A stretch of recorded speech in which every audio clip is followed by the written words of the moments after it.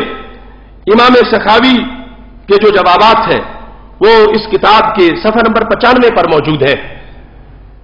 چونکہ ہمارے ائمہ کی یہ شروع سے کوشش رہی ہے کہ جہاں سے کوئی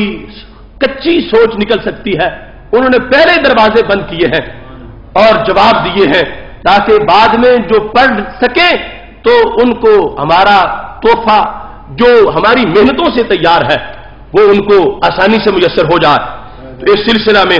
پہلا جواب انہوں نے یہ دیا، فَإِنَّهُ صلی اللہ علیہ وسلم لا يملك لأحد من الله شيئا ولا نفعا ولا ضرا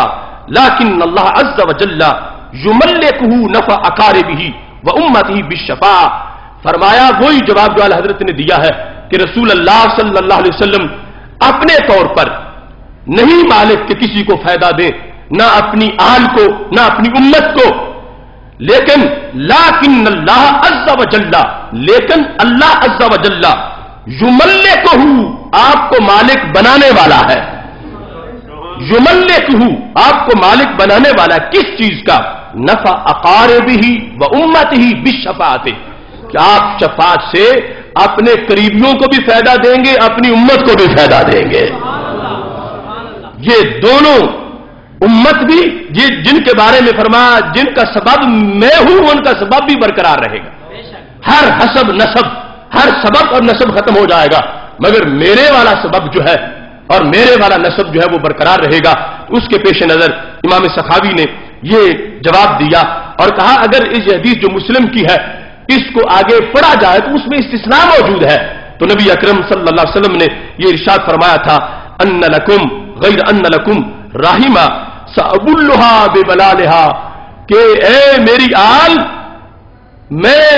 جو رحم کی تری ہے اور جو رحم موصول اور پیوست ہے قیامت کے دن بھی میرے والا، اس کی بنیاد پہ میں تمہیں فائدہ دینے والا ہوں۔ یہ اللہ سے پہلے پڑھ کے لوگ اعتراض کرتے ہیں، جبکہ اس حدیث صحیح مسلم کے اندر اللہ کے بعد والے وہ اجمالی الفاظ بھی موجود ہیں جن کی تفصیل دیگر احادیث میں ہے۔ اس کے پیش نظر یہ امام سخاوی نے جواب دیا۔ دوسرا جواب یہ ہے، او کان المقام مقام التخفیف تخویف والتحذیر فبالغ فی الحث علی العمل، کہ نبی اکرم صلی اللہ علیہ وسلم کا موضوع اس وقت عمل کی ویلیو ظاہر کرنا تھا اور آپ ڈرا رہے تھے کہ میرے ساتھ جن کی نسبت ہے آل کی انہیں یہ خیال کرنا چاہیے کہ وہ عمل کی چھٹیاں نہ کرے، جب اور امت عمل کرے اور یہ میری نسبت کی بنیاد پہ بے عملی کرے تو ان کے لیے یہ صحیح نہیں ہے، کیونکہ ان کو میرا قرب حاصل ہے تو ان کا عمل اوروں کے مقابلے میں زیادہ ہونا چاہیے۔ تو یہ تخویف کا مقام تھا۔ اس سے آج سے محدثین نے بڑی باتیں کی ہیں کہ گفتگو میں حدیثوں میں کبھی تعارض آ جاتا ہے، اس تعارض کی بنیاد کیا ہوتی ہے؟ دونوں سچی ہوتی ہیں باتیں لیکن مقام جدا جدا ہوتا۔ ایک حدیث شریف یہ ہے جس میں یہ ہے کہ انسان ساری زندگی نیکی کے کام کرتا ہے، اتنا تقوی پرہیزگاری، دن کو روزہ رات کو قیام، چلتے چلتے فرما اس میں اور جنت میں صرف ایک بالشت کا فرق رہ جاتا ہے، وہاں سے دل پلٹتا ہے اور وہ جہنم میں جا گرتا۔ اب اس سے انسان کے لیے یہ ہے کہ پھر جنت جانا تو بڑا ہی مشکل ہے۔ اللہ ایمان سلامت رکھے، نیک کام کرتے رہے اور فضل خدا کا رہے، اور کہیں ایسا نہ ہو کہ وہ ایک بالشت پر ہی پلٹ جائے اور معاذ اللہ جہنم میں چلے جائیں۔ اب یہ انذار کا مقام ہے، تخویف کا مقام ہے، ڈرانے کا مقام ہے، اور دوسرے مقام پر یہ ہے کہ جس نے رستے سے کانٹا اٹھا کے سائیڈ پہ کیا وہ جنت میں چلا گیا۔ من اماط الاذى عن الطریق، راستے سے اذیت ناک چیز سائیڈ پہ کر دی، اب وہ جنتی بن گیا۔ اب ادھر کانٹا اٹھائیں تو جنت، ادھر عمر لگائیں تو پھر بھی ڈر ہے کہ کہیں جہنم میں چلے نہ جائیں۔ تو باتیں دونوں سچی ہیں۔ محدثین کہتے اصل میں اس میں رسول اللہ صلی اللہ علیہ وسلم کی اپنی طبیعت کا دخل ہے، کبھی نگاہ رب کی شان جلال پہ ہوتی ہے اور کبھی شان جمال پہ ہوتی ہے۔ جب شان جلال پہ ہوتی ہے تو پھر انذار ہوتا ہے، جب شان جمال پہ ہوتی ہے تو پھر تبشیر ہوتی ہے۔ جب رب کا